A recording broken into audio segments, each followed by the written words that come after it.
요새 제가 이렇게 교회 비품들을 하나씩 이렇게 구비하는 재미에 빠져 있습니다. 지금 영상을 통해 예배 드리시는 분들은 잘 못 느끼시겠지만 지금 교회 와보면 이제 저희가 의자도 생기고 제가 땀이 전보다 덜 나죠. 냉난방기에 선풍기에 이제 남부럽지 않은 저희 예배 시설들을 갖추고 있습니다. 제가 이렇게 교회 비품들을 하나둘 사다 보니까 이제 가성비가 뭔지 조금씩 알 것 같습니다. 뭘 하나 사더라도 조금만 알아보면 가격 대비 더 좋은 제품을 우리가 찾게 되고, 같은 제품이라도 배송비가 무료다 하는 것을 딱 발견하게 되면 복음의 소식을 들은 것처럼 그날 하루가 기분이 굉장히 좋고는 합니다. 요새 그런 가성비의 재미로 제가 이렇게 빠졌다라는 거죠. 세상에서는 저를 비롯해서 우리 세대들, 지금 여기 앉아있는 우리의 세대들을 지칭해서 뭐라고 하냐면 MZ세대라고 이야기를 합니다. 저도 포함되어집니다, 여러분. 우리가 같은 세대예요. MZ세대라고 부릅니다. 여러분과 한 세대에 엮일 수 있어서 참 행복한데요. 이 MZ세대가 가지고 있는 여러 가지 특징이 있다라는 거예요. 몇 가지 특징이 있는데 제가 잠깐 설명을 해주자면, 첫 번째로는 공정과 정의에 민감하다라고 이야기를 합니다. 또한 디지털 세대이기 때문에 저처럼 이러한 가성비 쇼핑 이런 것들에 대해서 원활하고 SNS나 디지털 작업에 대해서 굉장히 능통하다라고 이야기를 합니다. 또한 워라밸을 중시한다. 워크와 라이프 밸런스를 이렇게 잘 융화되어서 하는 것에 대해서 이렇게 중시한다. 여러 가지 특징이 있는데요. 그 중에 한 가지 두드러지는 특징이 무엇이냐 하냐면 개인의 행복을 최우선으로 여기는 세대라는 것이에요.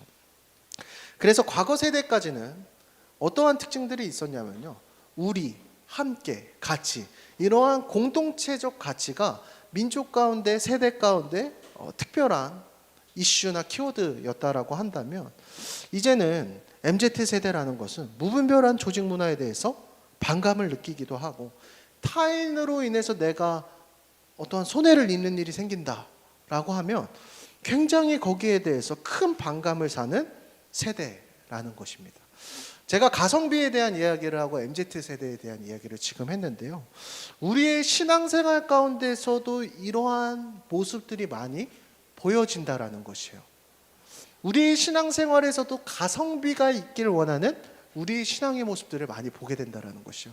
우리가 카톡을 통해서 함께 나누었었지만, 가성비 있는 신앙생활, 내가 하나님께 헌신과 물질을 드리는 만큼 하나님께서 주시길 원한다라는 것이요.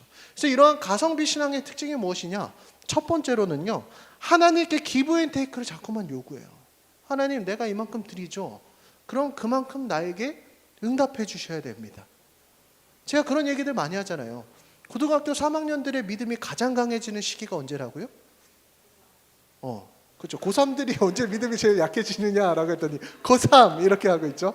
시험을 보기 전에 그들의 믿음이 굉장히 이렇게 탁월해지고, 수능 가기 전에 새벽 예배를 갑자기 나오기 시작하고, 뭔가 그러한 하나님께 드림을 통해 나의 믿음 가운데 하나님께서 찍어도 맞게 하시는 은혜들이 임하기를 바란다라는 것이에요.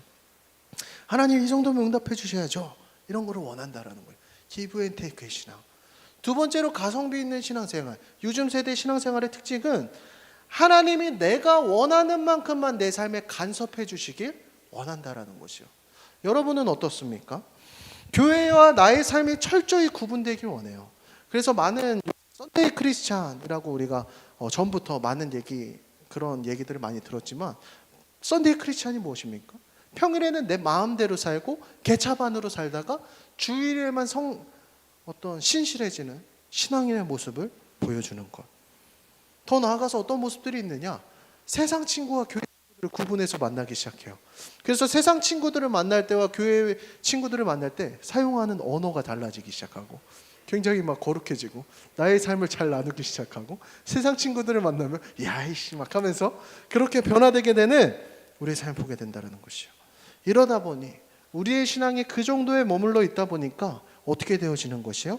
내 일상 속에 작은 연단이나 어려움을 만나면 그것을 넘어서지 못하고 나 상처받았어요, 나 시험 들었어요 라고 하면서 쉽게 포기해버리는 우리의 신앙을 많이 보게 된다는 것이요.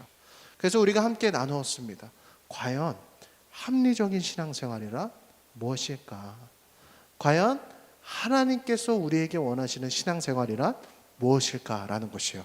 오늘 말씀을 통해서 우리가 함께 알아보도록 하겠습니다. 오늘 본문 말씀은 우리가 너무나 잘 아는 말씀입니다. 어떤 말씀이에요? 마리아가 예수님의 발에 향유를 부은 사건이 나오고 있습니다.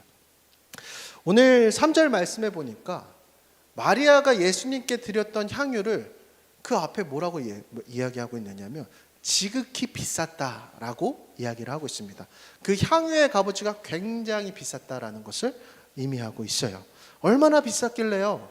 5절 말씀해 보니까 뭐라고 얘기해요? 이것을 팔면 얼마의 값어치가 있대요? 300데나리온. 300데나리온.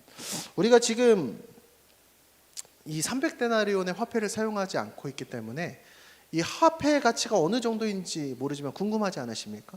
제가 찾아보니까 그 당시 300데나리온의 가치는 당시에 한 노동자의 품삯이 하루를 꼬박 일했을 때 한 데나리온을 받았다라고 합니다.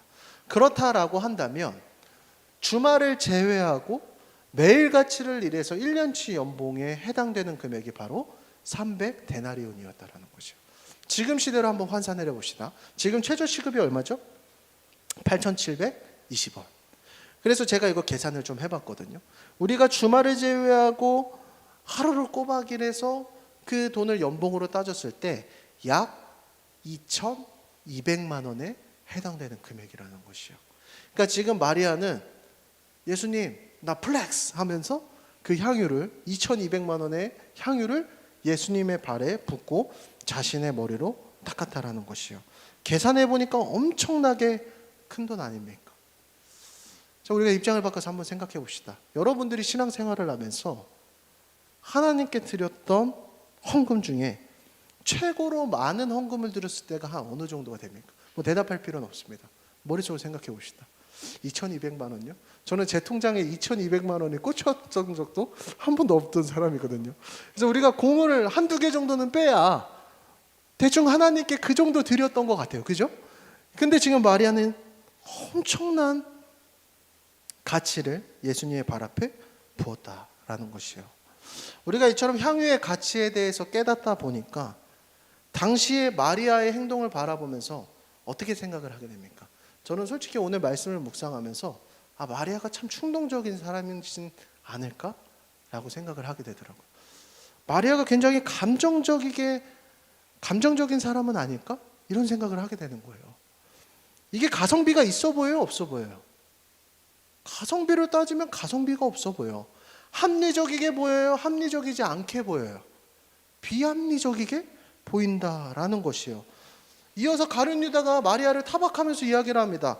야, 이 300데나리온이 있으면 구제하는 일에 이 돈을 사용하면 더 가치 있는 일 아니냐? 이 말이 더 가성비 있고 합리적이게 보인다라는 것이에요. 우리에게 더 타당하게 느껴진다라는 것이에요. 그래서 우리의 신앙생활에서도 합리성을 따지기 시작하면 가룟 유다와 같아진다라는 것이죠. 내가 하나님께 시간을 드리고 물질을 드리는 일이 과연 내게 얼마나 가치 있는 일이냐라는 것이에요. 그에 상응하는 기브 앤 테이크가 나에게 있냐라는 것이에요. 불합리하게 느껴진다라는 것이죠. 그래서 꼭 나의 신앙을 타박하는 친구들은, 나의 신앙생활을 타박하는 주변 사람들은 어떤 사람입니까? 교회를 안 다니는 사람이 아닙니다. 꼭 교회를 다니는 친구들이 가룟 유다처럼 우리에게 이야기를 하죠. 야, 나도 교회 다녀. 딱 한 잔만 같이 하자. 한 잔 정도는 괜찮아. 야, 주일 하루 정도는 괜찮잖아. 같이 여행 가자. 뭔가 그러한 것들을 우리가 바라보게 된다는 것이요. 그러나 오늘 말씀에서 예수님께서는 가룟 유다를 칭찬해 주십니까? 마리아를 칭찬해 주십니까? 마리아를 칭찬해 주시고 있다는 것을 볼 수가 있습니다. 왜 그럴까요? 가룟 유다의 말이 합당해 보이고 합리적이게 보이는데 왜 마리아의 그러한 플렉스를 칭찬해 주고 계시냐라는 것이요. 기준이 잘못되었다라는 거죠. 가룟 유다의 기준이 잘못되었다라는 것이에요. 우리가 신앙생활의 의미에 대해서 다시금 돌아볼 필요가 있다는 것이에요. 신앙생활이란 무엇입니까? 내 기준에 맞추어서 하는 것이 신앙생활입니까? 아닙니다. 누구의 기준에 맞추어서 하는 것이 신앙생활입니까? 하나님의 기준에 맞추어서 살아가는 것, 하나님께서 원하시는 삶을 살아가는 것이 바로 신앙생활이라는 것이에요. 그러면 오늘 말씀에서 우리는 질문을 수정해야 된다는 것이에요. 과연 합리적인 신앙생활이란 무엇일까? 이러한 질문을 하는 것이 아니라 우리는 무슨 질문을 해야 된다는 것이요? 하나님께서 원하시는 신앙생활은 무엇일까? 우리가 그렇게 바꿔서 질문을 해야 된다는 것입니다. 과연 오늘 말씀을 통해서 하나님께서 요구하는 신앙생활이란 무엇일까요? 오늘 말씀을 통해서 함께 알아보도록 하겠습니다. 첫째로 오늘 우리에게 주시는 메시지로 다 같이 따라해 보겠습니다. 믿음의 시작은 향유를 깨는 것이다. 그렇습니다. 우리의 믿음의 시작은 어떻게 시작이 되어지느냐? 향유를 깨는 것부터 시작이 되어지는 게 믿음의 스타트 포인트라는 것이에요. 자, 향유를 깬다는 것은 무엇을 의미하는 것일까요? 향유를 깬다는 것. 우리 많은 청년 세대들이 이 설교에 대한 반감을 가지고 있습니다. 왜 그러냐면요, 많은 목사님들이 이 설교를 통해서 여러분 시간을 들이십시오, 여러분 재정을 들이십시오, 하나님께서 축복해 주십니다. 우리가 그것을 하도 당하다 보니까요 번아웃 되어지고 듣기가 싫어요. 그러나 여러분, 향유를 깨뜨리는 게 과연 어떤 의미이냐라는 것입니다. 그런데 우리가 성경을 조금 더 들여다보면 이 향유를 깨뜨리는 것이 단순히 1차원적으로 재정을 드리고 우리의 시간을 드리는 것을 넘어서는 것이라는 것을 알 수가 있어요. 우리가 성경 속을 살펴보면 예수님을 만나 변화되었던 사람들의 이야기가 나오기 시작합니다. 그런데 그들이 예수님을 만나서 복음으로 변화되자 가장 첫 번째로 되어졌던 작업이 무엇이었냐라고 하냐면요, 그들의 기준이 변화되었어요. 그들의 향유를 깨뜨리곤 했어요. 이게 무슨 얘기를 하는 것이냐? 예수님께서 야고보와 요한을 만나셨습니다. 야고보와 요한이 예수님이 그리스도이심을 깨닫자 그들이 어떻게 하기 시작합니까? 그들의 인생의 기준이었던 그물, 그들의 인생의 목적이었던 배, 그들의 원론적인 인생의 기준이 무엇이었어요? 내가 그물과 배로 우리 가족들만 호의호식하면서 평안케 사는 것, 건강하게 사는 것이 그들의 인생의 기준이었다라는 것이요. 그러자 예수 그리스도를 만나자, 그러나 예수 그리스도를 만나자 어떻게 되었다라는 것이요? 복음으로 뒤집어지기 시작해요. 그들의 삶의 기준이 이제는 그물과 배가 아니라 예수를 따르는 삶으로 변화되기 시작하는 것이에요. 그러면서 뭘 깨뜨리는 거예요? 그들의 그물과 배를 버려두고 예수님을 따랐다 그랬다라는 것이에요. 그들의 기준이 변화된 것을 볼 수가 있습니다. 한 이야기에 국한이 되어집니까? 그렇지 않습니다. 예수님을 만났던 사람들이 그렇게 변화되었어요. 삭개오는요, 삭개오는요. 그 인생의 기준이 무엇이었습니까? 사람들에게 손가락질 받는 세리였지만 자신이 벌어들이는 그 물질에 자신의 삶의 기준을 삼았던 사람이에요. 예수님을 만났죠? 삶의 기준이 변화되어집니다. 무엇을 깨뜨립니까? 향유를 깨뜨립니다. 주님, 내가 가진 재산의 반을 나누어 그들에게 나누겠습니다. 갑절로 갚겠습니다. 이렇게 고백하고 있다라는 것이에요. 예수를 따르는 삶을 살아가기로 결단하는 것, 움켜쥐고 살았다는 것들을 내려놓는 것, 이것이 바로 복음의 힘이라는 것입니다. 우리의 신앙생활에서도 마찬가지였다라는 것이에요. 이전까지 우리가 복음으로 변화되기 전까지는 무엇을 기준으로 살아가는 삶을 살아갔다라는 것이요? 나의 성공, 나의 스펙, 나의 유익을 위한 삶, 재고 따지며 신앙생활을 하며 가성비를 따지는 신앙생활을 바랬다라고 한다면, 우리가 복음으로 진정으로 변화되었다라고 한다면, 복음의 가치를 깨달았다고 한다면, 이전까지 내가 움켜쥐며 살아가려고 했던 그 모든 것들이 얼마나 헛되고 무익한지를 경험하게 된다라는 것입니다. 그래서 복음의 가치를 깨달은 사도 바울이 뭐라고 고백하느냐? 빌립보서 3장 7절부터 9절 말씀인데 제가 봉독하겠습니다. 그러나 무엇이든지 내게 유익하던 것을 내가 그리스도를 위하여 다 해로 여길 뿐더러 또한 모든 것을 해로 여김은 내 주 그리스도 예수를 아는 지식이 가장 고상하기 때문이라. 내가 그를 위하여 모든 것을 잃어버리고 배설물로 여김은 그리스도를 얻고 그 안에서 발견되려 함이니 내가 가진 의는 율법에서 난 것이 아니요 오직 그리스도를 믿음으로 말미암은 것이니 곧 믿음으로 하나님께로부터 난 의라. 아멘. 사도 바울이 무엇이라고 고백한다고요? 복음을 경험했자 그의 인생의 전부였던 출신과 배경들을 배설물과 같이 여겼다라는 것이, 향유를 깨뜨렸다라는 것입니다. 사랑하는 성도 여러분, 오늘 우리의 신앙을 돌아봅시다. 무엇을 움켜쥐는 삶을 살아가고 있습니까? 무엇에 기준을 두는 삶을 살아가고 있습니까? 오늘 말씀을 통해서 우리가 복음의 가치를 깨달아 향유를 깨뜨릴 수 있는 저와 여러분이 되길 간절히 소망합니다. 둘째로 오늘 말씀을 통해서 우리에게 주시는 메시지가 무엇이냐? 우리 다 같이 따라해 보겠습니다. 복음에 가치 투자하라. 다시 한번, 복음에 가치 투자하라. 네, 좋습니다. 요즘 청년들끼리 모이면, 제 친구들도 모이면 빼놓지 않고 나오는 화두가 있습니다. 이게 무엇이냐면 가상화폐 투자입니다. 뭐 비트코인, 열풍. 뭐 여러분들도 미디어를 통해서 많이 접해 보셨을 거라고 생각을 합니다. 제 또래들 중에서는 하지 않는 사람을 찾기가 더 힘든 것 같습니다. 다 하는 것 같아요 요새. 굉장히 뭐 신드롬에 뭐 이렇게 신드롬이라고 말할 수 있을 만큼 많은 사람들이 지금 하고 있습니다. 제가 오늘 말씀을 통해서 뭐 이렇게 가상화폐 투자에 대한 옳고 그름을 따지려고 하는 것은 아닙니다. 어쨌든 그런 열풍 속에서 저도 이렇게 찾아봤어요. 주변에 뭐 선후배들한테, 야 이거 할만하냐? 이거 뭐냐? 하면서 뭐 이거 옳고 그름을 떠나서 이게 뭔지는 알아야 되니까. 근데 한 그 펀드 전문가가 그러한 이야기를 하더라고요. 뭐 책이나 강의를 통해서 이렇게 조언을 했습니다. 여러 대목 중에서 제 눈길을 끌었던 것이 무엇이었냐면 가치에 투자를 해라라는 것이었습니다.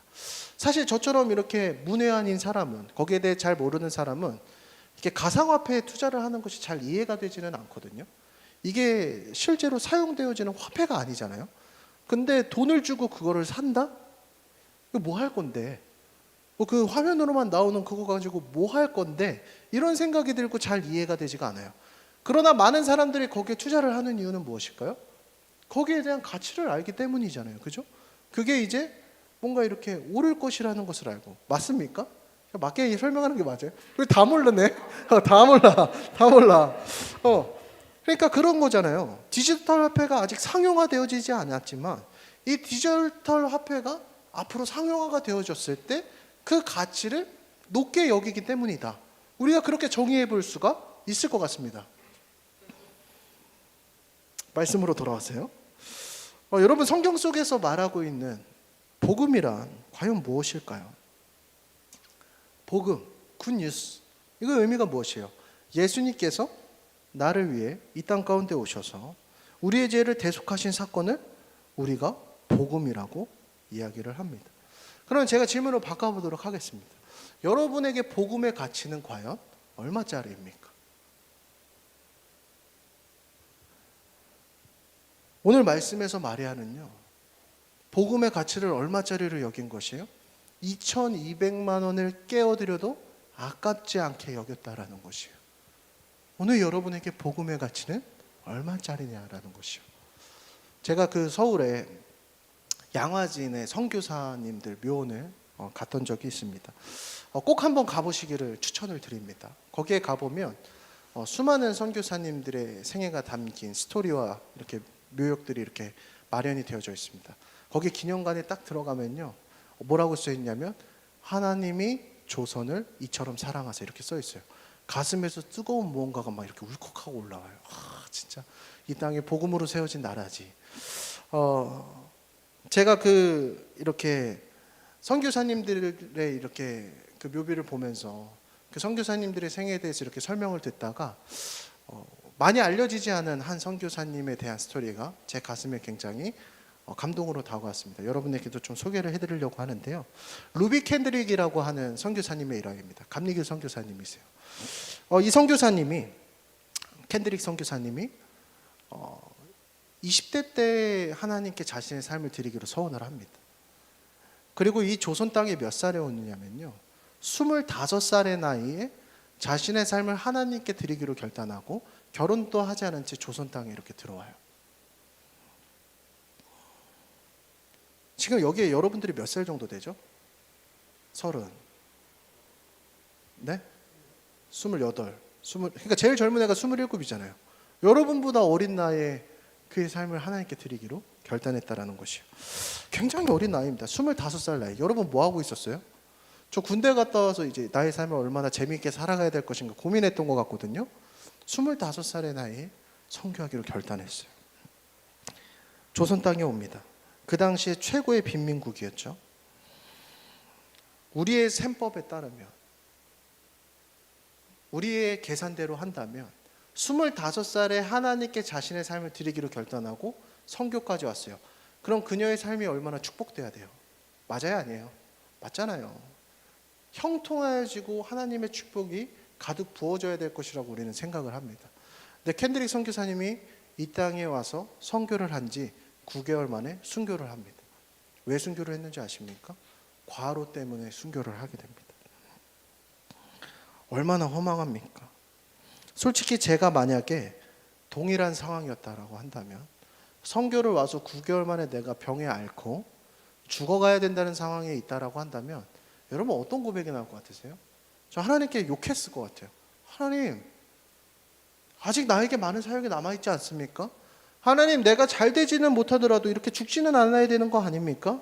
그런데 켄드릭 선교사님이 병상에서 자신을 파송했던 애비 청년회에다가 이렇게 편지를 쓰는데 뭐라고 고백을 하냐면, 그 편지의 내용이 이렇게 묘비에 남겨져 있습니다. 뭐라고 고백을 했는지 아십니까? 만일 내게 줄 수 있는 1000개의 생명이 있다면, 줄 수 있는 1000개의 생명이 있다면 모두 조선을 위해 바치리라. 이렇게 고백을 하고 순교를 합니다. 우리는 살아가다 가끔씩 내가 만약에 다시 태어난다면, 여러분 그런 생각 한번 해보세요, 안 해보세요? 우리 솔직히 해보지 않습니까? 여러분에게 1000개의 생명이 있어요. 여러분 어떻게 살아가시겠습니까? 저는 솔직히 그런 생각 하거든요. 진짜 한 번쯤은, 딱 한 번쯤은 진짜 내 맘대로 막 살아보고 싶다. 진짜 방탕하게 막 그 인스타에 막 슈퍼 부자들 있잖아요. 슈퍼카트하고 막 미인들이랑 같이 막 진짜 방탕하게 한번 살아가고 싶은 저의 죄성이 있습니다. 근데 켄드릭 선교사님의 삶을 보십시오. 25살에 하나님께 자신의 삶을 드렸다니까요. 그리고 뭐라고 고백해요? 죽기 전에 자신의 진심을 담은 고백을 하나님께 드려요. 1000개의 생명을 하나님께 바치겠다고 고백을 합니다. 어떻게 이런 고백을 할 수가 있을까요? 그녀에게는 진정한 복음의 가치를 경험했기 때문입니다. 그녀는 복음의 가치가 자기의 가장 값지다라는 것을 깨달았기 때문입니다. 예수님께서 날 위해서 십자가에 못 박히신 사건이 고작 내 1000번의 목숨을 드리는 것보다 훨씬 더 고귀하고 값진 일이었음을 알았기 때문이라는 것입니다. 사랑하는 성도 여러분, 다시 한번 여러분에게 질문하겠습니다. 여러분에게 복음의 가치는 과연 얼마짜리입니까? 마태복음 13장 44절 말씀, 천국은 마치 밭에 감추인 보화와 같으니 사람이 이를 발견한 후 숨겨두고 기뻐하며 돌아가서 자기의 소유를 다 팔아 그 밭을 사느니라. 오늘 이 복음의 가치가 깨달아질 수 있는 저와 여러분이 되길 간절히 소망합니다. 자, 마지막으로 오늘 우리에게 주시는 메시지가 있습니다. 우리 함께 따라해 봅니다. 헌신을 통해 열매 맺게 하신다. 아멘. 결국 예수님께서는 마리아의 이 귀한 헌신이 단순히 하나의 해프닝으로 끝나게 하시지 않았다라는 것이에요. 그냥 발에 플래스 딱 잘했어 하고 끝나지가 않았습니다. 열매를 맺게 하셨다라는 것이에요. 어떤 열매를 맺게 하셨습니까? 우리 말씀 하나만 더 찾아봅시다. 마가복음 14장 9절 말씀입니다. 마가복음 14장 9절 말씀이에요. 함께 했습니다. 시작. 내가 진실로 너희에게 이르노니 온 천하에 어디서든지 복음이 전파되는 곳에는 이 여자가 행한 일도 말하여 그를 기억하리라 하시니라. 아멘. 저는 이것이 하나님 나라의 법칙이라고 생각합니다. 하나님은 결코 여러분이 드린 헌신과 여러분이 드린 기도와 여러분이 드린 재정 땅에 떨어뜨리는 분이 아니시라는 것이에요. 나의 헌신을 통해 하나님의 나라가 확장되게 하시고, 나의 헌신을 통해 열매 맺게 하시고, 나의 헌신을 통해 교회를 세우신다라는 것입니다. 예수님께서는 마리아의 향유 사건을 단순히 하나의 해프닝으로 끝나게 하시는 것이 아니라 그것을 통해서 어떻게 하셨어요? 초대교회의 간증이 되게 하셨습니다. 그리고 이 사건을 통해서 많은 영혼들이 도전받고 주께로 돌아오는 도구가 되게 하셨다라는 것입니다. 오늘 여러분의 헌신을 통해 하나님은 일하시고, 오늘 여러분들의 드림을 통해서 하나님은 열매 맺게 하신다라는 것이에요. 제가 아까 전에 캔드릭 선교사님의 삶에 대해서 함께 얘기했어요. 9개월 만에 선교를 했다고요. 세상 사람들이 보기에는 그녀의 죽음을 마치 개죽음으로 생각했을지도 몰라요. 야, 얼마나 무의미한 일이냐. 20대의 젊은 청년이 하나님께 자기의 삶을 드린다고 하면서 9개월 만에 죽지 않았냐. 아무런 의미가 없어 보이는 일이에요. 그러나 그녀가 죽기 전에 그 에빕 청년의 편지를 썼던 내용 중에 이러한 내용이 하나 더 담겨 있습니다. 제가 읽어드릴게요. 한국에서의 나의 사역이 만약에 너무 짧게 끝난다고 한다면, 내가 만약에 죽는다고 한다면, 나는 보다 많은 조국의 젊은이들이 이곳에 와달라고 쓰고 싶다. 이 편지가 텍사스 에빗 청년에 도달이 되었어요. 어떤 일이 발생되었을까요? 에빗 청년에 있는 수많은 젊은이들이 자신의 삶을 하나님께 드리기로 결단하고 순교하기로 나아갔다라는 것이요. 하나님께서는 그녀의 삶을, 그녀의 핏값을 통해 열매 맺게 하셨다라는 것입니다. 사랑하는 성도 여러분, 오늘 우리의 삶에서도 마찬가지예요. 우리가 때로는 신앙생활을 하면서 경험하는 것이 무엇이에요? 청년의 때에 헌신하는 것이 무의미해 보일 때가 있어요. 남들보다 뒤처지는 것 같이 여겨질 때가 있다라는 것이요. 야, 이거 맞아? 남들은 예수 안 믿는 애들 더 승승장구하는 것 같고, 적당히 신앙생활하는 애들이 더 인생이 잘 풀리는 것 같아요. 그러나 하나님은 아신다라는 것이요. 무엇을 하세요? 여러분들의 귀한 헌신을 아시고 그것을 통해 열매 맺게 하신다라는 것입니다. 사랑하는 성도 여러분, 여러분의 귀한 드림을 통해 하나님은 일하시길 원하십니다. 오늘 여러분의 향유, 깨뜨림을 통해 오늘 하나님께 쓰임받는 삶을 살아갈 수 있는 저와 여러분이 되길 간절히 소망합니다. 이 시간 기도하고 말씀을 마치도록 하겠습니다. 사랑해 주님 감사합니다. 내가 그동안 신앙생활을 하면서도 합리적이길 바랬고, 내가 드린 만큼 하나님께 받길 바랬던 이기적이었던 우리의 신앙의 모습을 바라봅니다. 이 시간 우리의 향유를 깨뜨려 우리의 기준이 변화되게 하시고 복음의 가치를 깨달아 우리의 삶을 하나님께 드리는 것이 얼마나 가치 있는 일인지 이 시간 말씀을 통해서 우리가 깨달아 알 수 있는 은혜가 있게 하여 주시옵소서. 또한 이렇게 연약한 우리를 하나님의 사역에 동참시키시니 참으로 감사합니다. 오늘 여기 앉아있는 우리 한 사람 한 사람 성도들의 삶을 귀히 사용하여 주시고 주님 축복하여 주시옵소서. 주님께 감사드리며 예수님의 이름으로 기도하였습니다. 아멘.